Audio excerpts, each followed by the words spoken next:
The Generals of the Yang Family, Chapter 29. Chapter 29 of the classic Chinese text, The Generals of the Yang Family. Which is just a brilliant text. It is, and on the surface it reads like this grand military epic. Right. But our mission today is to look past the armor and the battlefields. We're going to dissect this text as a masterclass in psychological warfare and deep cover espionage and political manipulation. Because when you peel back the layers of this narrative, you find this totally timeless case study. Okay, let's unpack this. Yeah, so it illustrates step by step how confirmation bias, when it's weaponized by a highly placed inside actor, can completely dismantle an entire nation's defense apparatus. And the most chilling part. Yeah. This destruction happens without a single sword being drawn in combat. Literally zero combat. So let's set the stage here. We begin with this catastrophic piece of news arriving at the Jiashan camp. Right. Which is a critical military stronghold for the Song Dynasty border defense. Very important spot. And word has just arrived that their great commander, a legendary figure known as Sixth Brother... Or Yang Yulang. Right, Yang Yulang. The news is that he has supposedly been executed. Yeah. And to understand the fallout here, you really have to understand the weight of that name in this specific era. Tell us about him. So Yang Yulang is not just like a high-ranking officer on an organizational chart. Okay. In the minds of the Song soldiers, he is the foundational pillar of their reality. Wow. Yeah, because ancient military structures often function very differently than modern institutionalized armies. How so? Well, loyalty was intensely personal. Ah, I see. The soldiers didn't necessarily fight for the abstract concept of the state. Right, they fought for the guy leading them. Exactly, they fought for the man. So when the news of his death hits the camp, the reaction isn't a standard protocol of mourning. Or like a shift to the next in command? No, not at all. It is absolute systemic panic. And the source material gives us these really visceral details of the fallout. It does. You have these veteran, battle-hardened generals weeping so loudly that the text says the sounds literally shake the wilderness. It's just devastating. And almost instantly, the entire command structure just liquefies. Yeah. It isn't a gradual decline. One of the lead generals, Meng Ling, he simply suggests they disband because their leader is gone. And the others just agree. Right. General Yu Sheng is just like, yep, let's go. They don't wait for orders from the capital. Nope. They don't try to establish like a temporary chain of command to maintain the border. Nothing. The immediate overwhelming instinct is just total dissolution. It makes me think about, high-performing organizations or teams you might have been part of. Oh, for sure. Imagine if the visionary founder or the core leader suddenly leaves. The culture just evaporates. Exactly. It's like a startup instantly dissolving the moment the founder bails, and everyone just grabs the office furniture and leaves. That is a perfect analogy. But here, the sale of the abandonment is staggering. It really is. You have these two officers, Liu Chao and Zhang Gai, who decide to build a temple at the base of the mountain. Right, with statues of the commanders for annual sacrifices. Which, is a nice sentiment. Sure. But tactically useless. Completely useless. And then they literally divide up the camp's accumulated resources. They physically dismantled the Sanguan camp. Troops just scatter to the winds. Yeah. Some officers retreat to different camps, like Chen Lin and Chai Gan, heading to Shengshan. Right. But then two of the top generals... This is the crazy part. They actually flee into the Taihang Mountains to become what the text calls grass-headed emperors. They essentially become bandit kings. Right. And another figure, Zhao Zan, hears the news, breaks out of prison in Dengzhou, and goes on the run. It's chaos. The entire border defense just vanishes. So I have to ask you, does this rapid dissolution highlight a fatal flaw in relying too heavily on one charismatic leader for national security? Oh, absolutely. It creates the ultimate single point of failure. Because the true strength of an army isn't just numbers, right? Yeah. It's the psychological anchor provided by its leader. The psychological anchor provided by Liu Lang was literally the only thing holding the physical army together. Wow. Without him, the Song border defenses don't even need to be attacked to be defeated. They defeat themselves from within. Exactly. The psychological collapse entirely precedes the physical one. Which, of course, creates a massive intelligence opportunity for anyone watching. Oh, a huge one. Because where there's a sudden vacuum of leadership and morale... Opportunists always rush in to fill the void. Always. And the opportunist in this scenario isn't sitting across the border looking through a spyglass. No. He is embedded right in the Song royal court. Yes. His name is Wang Qin. The traitor. And he is a sleeper agent. He has been embedded in the highest levels of the Southern Court for years. Wow. So when he hears the rumor that Lu Lang is dead, he sees the culmination of his life's work. He's thrilled. Thrilled. In the dead of night, he secretly writes a letter to his handler. Who is Emperor Shao, right? Exactly. The Emperor Shao of the Liao dynasty. Ah. The northern barbarians who are the sworn enemies of the Song. And the letter Wang Qin writes is just this fascinating piece of espionage. It really is. He reminds Emperor Shao of his long-term loyalty. He notes he spent years in the Southern Court waiting to repay her kindness. Weighing it on thick. Totally. And then he hits her with the crucial data point. Right. He writes that Lu Lang was the only real threat, and now that his head has been severed, the Song is entirely defenseless. Yeah. So he urges the Empress to launch a massive invasion right now before the capital can recover from the shock. And he promises to keep feeding her inside intel as things develop. Right. So Empress Shao receives the secret letter. She's delighted, and she shares it with her court. And the immediate reaction from one of her top officials, Shao Tianzuo, is to take the bait. He says, let's go. Right. He advocates for exactly what Wang Qin suggested. Okay. A rapid, direct military strike to conquer the Central Plains. Yeah, strike while the Song is disorganized. But wait, let me stop you there. Okay. Because I have to push back on that aggressive impulse from Zhao Tianzuo. Fair enough. Even if we accept that the Song military's morale is down and their top generals are off playing Bandit King in the mountains, Right. charging headfirst into enemy territory based on one letter from an embedded spy seems incredibly reckless. It does. I mean, is it really that simple? If you manage a huge department and a key director leaves, productivity might tank. Sure. But the staff is still sitting at their desks. An entire empire doesn't just forget how to hold a spear. And what's fascinating here is that you were completely right. Oh, really? Yeah, and that exact mathematical reality is what saves the Liao from making a catastrophic mistake. Ah. General Shigai steps forward in the Liao court. Okay. And he acts as the vital voice of reason. He points out the flawed math of a blind attack. He tells the Empress, yes, Lu Lang is dead, and yes, the command structure is a mess. Yeah. But the Song still has hundreds of thousands of troops physically standing between them and the capital. Right. The bodies are still there, even if the spirit isn't. Exactly. A direct attack against an army of that size, regardless of their morale, would just be a horrific, grinding slog. A total bloodbath. Yeah. Shigai recognizes that a brute force approach throws away the advantage Wang Qin just handed them. So what's his play? Well, he elevates the strategy from brute force to grand deception. Oh, I love this part. To truly capitalize on the Song's psychological vulnerability, the Liao strategy has to pivot. Right. They need to manipulate the enemy's leadership into willingly compromising their own defenses.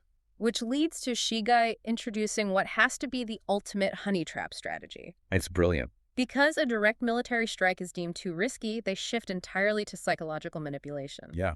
They engineer a trap designed specifically for the Song Emperor. Break down this plan for us. So first, they need the geographic location for this snare. Okay. Shigai selects Tongtai in Waifu. Why there? It's the site of the ancient Jin Emperor tombs. Mm-hmm. But, crucially, it's a border town where military defenses have withered Ah. and preparations have been completely neglected. It is a massive weak point. But, you can't just send an emperor an invitation to a poorly defended border town. No, you need a lure. And Shigai's lure is the fabrication of literal miracles. Right. He suggests dispatching covert teams across the border to secretly landscape the gardens around the ancient tombs. It's so audacious. They're going to carve out jade pools, plant exotic flowers, and arrange rare fruits. It's basically a highly classified, enemy-funded landscaping project designed to look like divine intervention. Exactly. And once the stage is set, they plan to spread rumors that heaven has dropped auspicious omens on this specific location. And the rumors are just wild. They're going to spread the word that the pool water has miraculously turned into mellow wine, and that the tree leaves are literally holding sweet nectar. And the trap is that Wang Qin, the inside man back in the Song court. He acts as the hype man. Yes, he will amplify these rumors to lure the Song Emperor out of his highly fortified capital to visit waifu in person. And the end game is that once the emperor is trapped at this poorly defended town, Empress Xiao leads a strike force. Straight into the leaderless capital, Beijing. Right, but here's where it gets really interesting to me. Yeah. Pools of wine and leaves filled with nectar. Yeah. This sounds like a theme park attraction. It kind of does, yeah. I mean, if someone told you the water fountain in your office lobby spontaneously started pumping out expensive Merlot, you'd call building maintenance, not a priest. Very true. So how could any head of state, surrounded by supposedly brilliant advisors, possibly fall for something so obviously staged? Well, it sounds absurd to a modern ear, absolutely. Yeah. But the absurdity is actually the functioning mechanism of the trap. What do you mean? Shigai isn't designing a trap based on logic. He's targeting the emperor's vanity and his desire for a peaceful reign. Wow. You see, in ancient Chinese political thought, an emperor rules by the mandate of heaven. Okay. If the kingdom is prosperous, heaven approves. If there are military disasters... Like losing your greatest general. Exactly. That's a terrifying signal that heaven might be withdrawing its mandate. So the emperor is sitting in his capital, terrified that his reign is failing. Right. He's desperate for validation. Uh, An auspicious omen, like a localized miracle, is the universe explicitly telling the emperor, you're doing a great job. so Shigai is weaponizing flattery. Completely. He's bypassing the intellect and targeting the ego. And it works, because within a month, this engineered fake news reaches the capital of Beijing. Yep. Emperor Zhenzong holds court to discuss these incredible miracles. And the reports claim that local border citizens are just flocking to the area to drink from the pools of wine. Paints this perfect utopian picture. And the reaction of the royal court is just a fascinating study in corporate groupthink. Oh, it really is. Most of the civil and military officials immediately offer their congratulations to the emperor. They don't question the logistics of nectar leaves at all. No, they just celebrate the boss's divine favor. But every organization has at least one person who refuses to drink the Kool-Aid. Right. And here, it's a highly respected official named Kuzhun. He steps up and plays the skeptic. He brings basic logic into the room. Finally. He points out that if this is a true heavenly omen, a universal sign of divine favor, Yeah, why is it isolated to just one single neglected border region? right. He's looking at the data anomaly. And he explicitly warns the emperor not to believe it. Kuzhan is basically the risk management department waving a massive red flag. Exactly. But this is where the presence of the inside operative becomes the linchpin. One can. Wen Qin steps in and expertly spins the narrative to neutralize the skeptic. It's masterful. He counters Kuzan by arguing that a localized miracle actually makes it more special. Yeah, a once-in-a-millennium sign of peace. Right, and he urges the emperor to visit in person. To inspect the site and comfort the border citizens. And crucially, to use this divine favor to intimidate the northern enemies. Just look at the psychological judo Wang Qian performs there. It's crazy. He takes a massive strategic vulnerability Moving the head of state to an exposed border. and repackages it as a projection of strength. Wow. He tells the emperor that his mere presence will terrify the Liao forces into submission. And Emperor Zhenzong completely buys it. Hook, line, and sinker. He calls Wang Qin's manipulation loyal words. And ignores Kuzan entirely. Right. At this point, the 8th prince steps in. And he represents pure strategic logic. He reminds the emperor of the map. Yeah, waifu is right next to the Liao border. Moving the emperor there leaves the capital entirely vulnerable to a sneak attack. He begs the emperor to prioritize the state over these vain and absurd events. So Well, it's like Wang Qin is the toxic corporate yes man who enables a CEO's worst ideas, right. while the 8th prince and Kuzun are the desperate risk management team being entirely ignored. If we connect this to the bigger picture, you're seeing the tragedy of confirmation bias. How so? We actively choose the reality we want to inhabit. Right. The emperor chooses to believe Wang Qin because Wang Qin is telling him exactly what he wants to hear. That he is a divinely blessed ruler. Exactly. The 8th prince is offering him the role of a vulnerable wartime leader dealing with a fractured military. Nobody wants that role. Nobody. And this shows why the inside operative is necessary. Ah. External psychological warfare is almost useless without an internal echo chamber. Right, someone has to close the loop. Right. Unless someone inside the room tells them the trap is actually a throne, the plan falls apart. But the triumph of ego over logic seals the fate of the nation. It really does. The warnings have been dismissed, and the machinery of the state is put into motion to walk directly into the enemy's jaws. Yeah. Emperor Zhenzong finalizes his disastrous decision. He brushes off the 8th prince by assuring him that he'll leave a few trusted officials behind. Right. He leaves Chai Fuma, the imperial son-in-law, And Kuzin, the lead skeptic, with the imperial guards to keep the capital safe. he's effectively putting the people who tried to save him in a timeout, Wow, yeah. leaving them behind while he pursues his own validation. And the 8th prince leaves the court deeply resentful and frustrated. Because he sees the impending catastrophe. Then the emperor assigns Huanzan as the escort general, with Wang Quanji guarding the front and Li Ming guarding the rear. Treating this not as a military maneuver, but as a parade. A grand, triumphant parade. Yeah. Days later, the royal entourage departs Bianjing. And the visual is amazing. It's so cinematic, almost tragic. They're kicking up massive clouds of red dust. Flying endless feathered banners into the fading sun. All this pomp, circumstance, and military might marching proudly toward a fake wine pool and a very real ambush. The tragic irony is just profound. Yeah. The emperor thinks he's projecting strength and divine favor. But he is actually demonstrating absolute vulnerability. Exactly. Yeah. He has done exactly what Shikai predicted. Rendered all of his troops useless. Completely. The hundreds of thousands of troops the Liao were so worried about. Yeah. Irrelevant. Because the emperor willingly stepped off the chessboard. The setup at Waizu is just, well, it's a brilliant starting point because it completely subverts our standard idea of a military ambush. Right, because usually an army just, hides in a forest or a valley or something. Yeah, exactly. But here, the northern barbarians hide their trap behind a fabricated auspicious sign. And in the context of the Song dynasty, an auspicious sign is a cosmic endorsement. It's literally the universe validating Emperor Zhenzong's divine right to rule. Okay, let's unpack this because it feels incredibly modern when you actually break down the mechanics. It is basically the ancient world's version of a highly sophisticated spearfishing campaign. Oh, that's a great way to put it, yeah. Right. You know those emails that look exactly like they're from your company's HR department? Like they offer a massive bonus or an exclusive perk. Right, the ones you always want to click on. Exactly. The offer is completely fabricated, but it is meticulously designed to bypass your logical defenses by hitting your ego or, your greed. It lures a high-value target, in this case, the emperor, right out of his secure network and into a highly exposed, isolated environment. What's fascinating here is that the neuroscience behind that kind of deception, it hasn't changed in 1,000 years. Yeah.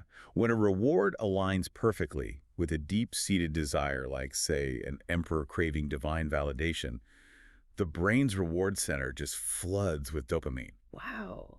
And that chemical rush actually suppresses the prefrontal cortex, which is, the part of the brain responsible for critical thinking and risk assessment. So he's not just making a bad choice. Right. The emperor isn't just fooled. He is biologically compromised by his own desire for that wine to be real. Which is why the one person who doesn't fall for the trick is the person who isn't emotionally invested in the emperor's ego at all. The 8th prince. Yes, the 8th prince. He steps up and acts as the ultimate skeptic. He doesn't look at the sweet water and see magic. He looks at the supply chain. He's the only one thinking about the logistics. Exactly. He immediately starts questioning the logistics, asking, why the border citizens are being exhausted to supply a royal excursion just to look at a puddle of wine. He recognizes the fishing link Yeah. for what it is, right? Yeah. The 8th prince understands motive. He warns the emperor that the northern enemy fabricated this entire miracle, specifically to exhaust the Song army through a brutal winter march. Which is super risky to say out loud, right? Oh, incredibly. Yeah. Challenging an auspicious sign in this era is politically dangerous. I mean, it borders on treason to tell an emperor that heaven isn't actually smiling on him. Yeah. But the 8th prince prioritizes stark, ugly reality over comfortable delusions. But his warning comes just a fraction of a second too late. Yeah. The emperor's logical brain finally boots back up, the suspicion kicks in, and he orders an immediate retreat. But before the army can even turn around, the net closes. The trap springs. Exactly. 100,000 enemy troops, led by the fierce northern commanders Xiao Tianzuo and Tu Jingxiu, completely surround Waizu. The Song forces are entirely cut off. And when a leader's ego is shattered by a strategic trap of that magnitude, The psychological whiplash is just paralyzing. I can imagine. Yeah, they go from the heights of divine favor to the reality of an inescapable siege in a matter of moments. And, panic almost always defaults to brute force. Which is exactly what happens next. The Song forces realize they've been completely outsmarted strategically. And instead of taking a breath to outthink the snare, they try to punch their way out of it. Right, they just want to fight. Yeah, so a Song commander, General Hyunzan, steps up. He looks out at the 100,000 enemy soldiers gathering like dark clouds, and he makes this very bold, very loud claim to the panicked troops. What does he say? He says that victory depends entirely on the skill of the general, not the sheer number of soldiers. Well, I mean, he is attempting to project confidence to stabilize a terrified army, which is a pretty standard leadership tactic. Sure. And his assessment of the enemy's logistical situation is actually quite accurate. A massive army of 100,000 men far from home consumes an unsustainable amount of resources. Right, they can't stay there forever. Exactly. They cannot afford a long, drawn-out siege. They desperately need a quick, decisive battle. Okay, I get that, but if Huenzan accurately knows that the enemy is praying for a quick, explosive fight, his proposed solution makes zero sense to me. How so? Well, he asks for permission to ride out the front gates and give the enemy exactly the duel they are hoping for. He's literally handing them their win condition on a silver platter. Yeah, it is the trap of pride compounding the trap of the ambush. Right. Huizan's ego, his core belief that his individual martial skill can somehow negate a 100,000-man strategic deficit. It just blinds him. He honestly believes he's the exception to the rule of logistics. So the gates open, and Huenzan rides out with another commander, Wang Quanji, and what follows is this spectacular, brutal showdown. It's intense. So intense. Huenzan and the enemy commander Tu Jingxiu clash in a 40-round duel. It is just weapon-crashing physical combat in the freezing snow. It's exhausting. Absolutely.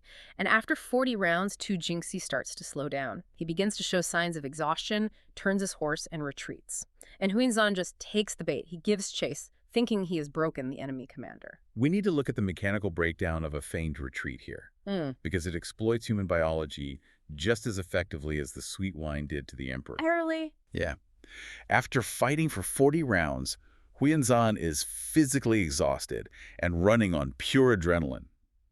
When his opponent suddenly turns to flee, Huenzan gets a massive psychological release, basically the dopamine hit of victory. Ah, I see. And this triggers extreme tunnel vision. His peripheral awareness literally narrows. He stops looking at the battlefield, the enemy archers, the tree line. His entire universe shrinks down to the back of Tu Jingxi's fleeing horse. And Tu Jingxiu knows exactly how tight that tunnel vision is. Exactly. As Huenzan is blindly pursuing, Tu Jingxiu suddenly turns in the saddle, draws his bow, and fires an arrow.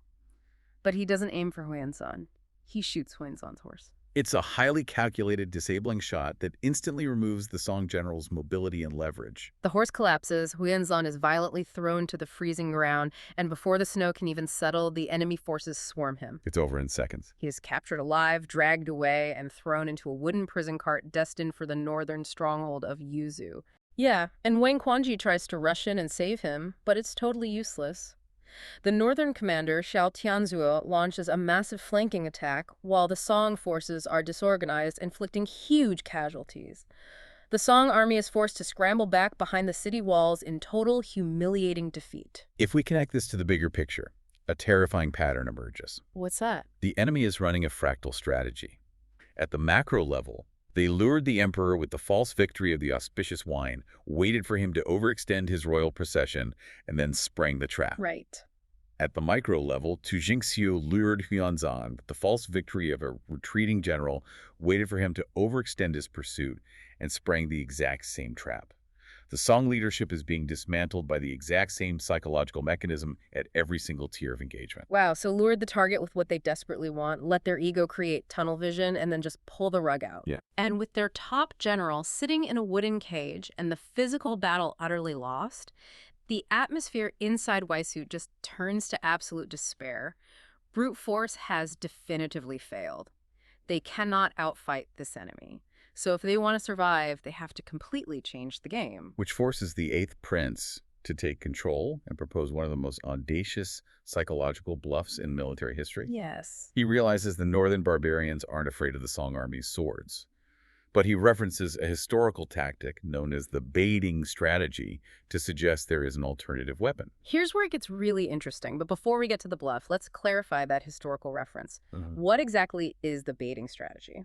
It refers to a famous event involving Han Gaozu, the founding emperor of the Han Dynasty. Okay. Centuries earlier, he found himself in a remarkably similar situation, surrounded by a massive Xiongnu army on Mount Baiting. Facing starvation and certain death, he didn't fight his way out. He used a deceptive ruse.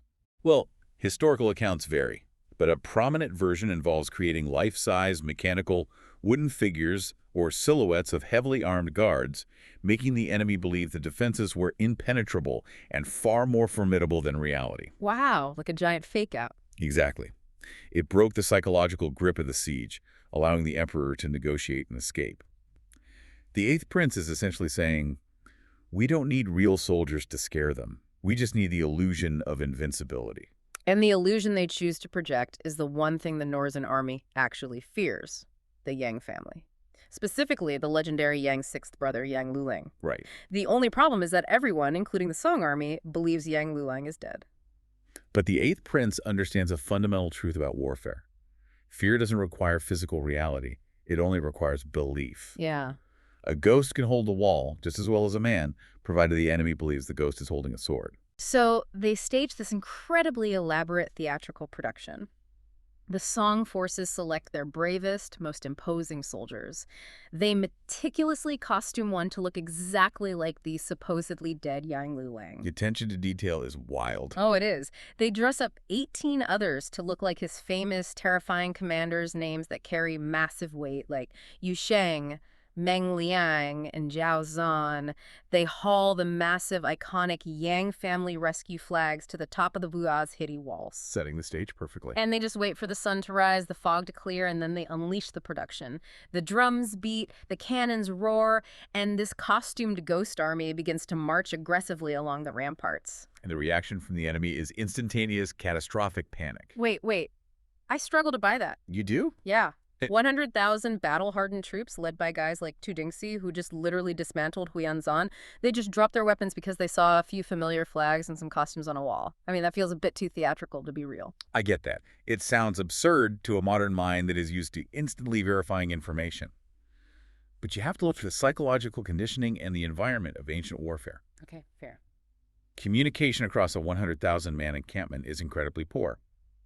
When the front lines look up and see the banners of the one general who has consistently slaughtered them in the past, their primal fear overrides logic. Right. They aren't fact-checking it. Exactly. They don't send a scout up to check if the mustaches are glued on. They scream, "It's the Yang family." Panic is a biological contagion. When the men in the front turn and run, the men in the back don't wait for a tactical briefing. They run too because the herd is running. It is essentially the ancient equivalent of a military deepfake. Wow. And a deepfake works not by standing up to forensic analysis, but by triggering an immediate emotional reaction before logic can intervene. Perfectly said. Tu Jingxiu is staring up at the walls, stammering, terrified by the impossible reality of a dead man leading a rescue. The enemy troops start screaming that if they don't flee immediately, there will be no survivors left. Absolute chaos. They break and run like a receding tide. It is so chaotic, they actually trample each other to death in the freezing mud trying to escape. The Song generals throw open the gates and chase them for miles. It proves the Eighth Prince's theory perfectly. Yeah. The reputation of the Yang family had completely detached from the physical men. The story of Yang Lulang was infinitely more powerful and caused far more casualties than the actual swords of the trapped Song army. But every great illusion is fragile, Zeri. It only takes a single whisper of truth to shatter a mirror. And here comes the whisper. Yes, from a saboteur inside the Song camp named Wang Qin.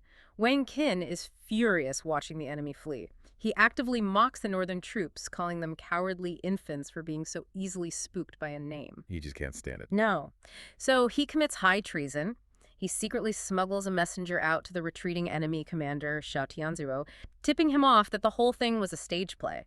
The imposing Yang army on the walls is entirely fake. And Xiao Tianzhuo's reaction to this intelligence is one of the most chilling moments in the text. What does he do? Well, you would expect him to be embarrassed or enraged at being fooled. Yeah, totally. Instead, he experiences a profound sense of awe. He realizes the implication of his own army's terror, stating, If the fake scares us this much, the real ones would defeat us without a fight. Wow. That is the ultimate validation of a reputation. The enemy commander basically acknowledges that their terror was entirely justified. He validates the reputation, yeah, but strategically, the bluff is over. Right. Xiao Tianzuo rallies his massive, panicked army.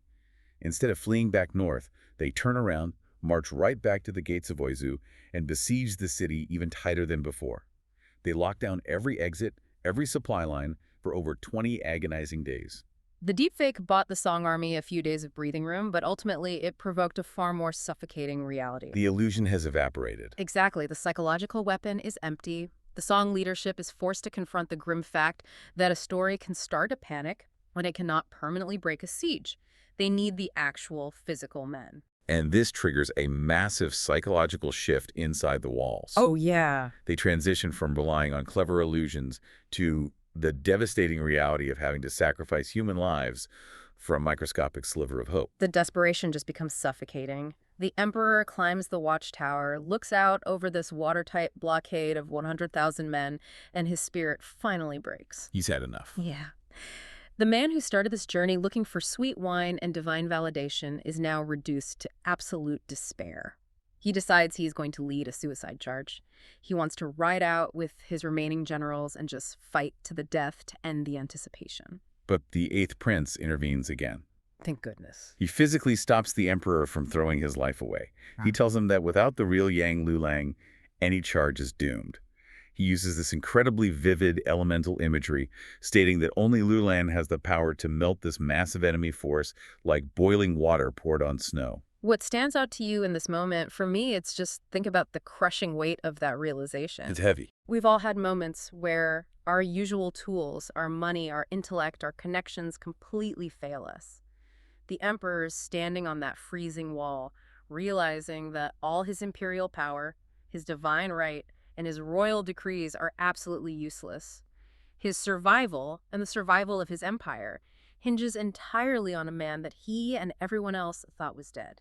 Which introduces a sudden, razor-sharp shift in the political dynamics. Right. The Emperor listens to the 8th Prince speak with such absolute, unwavering certainty about Yang Lulang's unique ability to save them, and the Emperor's suspicion flares up. He starts putting the pieces together. Exactly. But this is about poisoned wine anymore. Mm-hmm. He realizes the 8th Prince might be holding on to the biggest political and military secret in the Empire. He suspects the 8th Prince knows that Yang Lulang is actually still alive.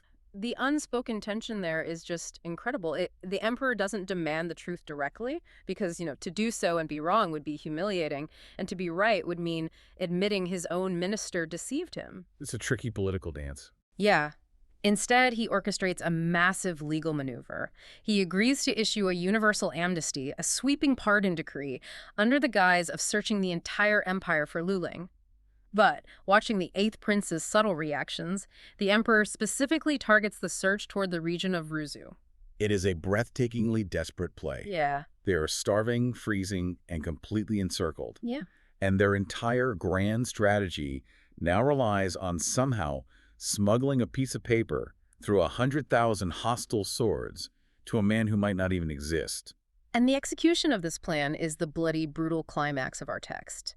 General Wang Quanji, the commander who survived the disastrous duel earlier, volunteers to carry the Emperor's decree. But a single rider cannot pierce a siege line alone. No, impossible. He needs a human shield. General Li Ming steps up to act as his vanguard. They wait for the perfect moment, they unbar the heavy wooden city gates, and Li Ming charges straight into the teeth of the enemy blockade. And this isn't a clever ruse or a feigned retreat. Not at all. It is a selfless, incredibly violent application of force. Li Ming engages the northern general Ye Luqing in desperate, chaotic combat. It is the sheer human cost required to rectify the Emperor's initial ego-driven mistake. The clash is muddy, freezing, and brutal, but Li Ming manages to momentarily fracture the enemy line.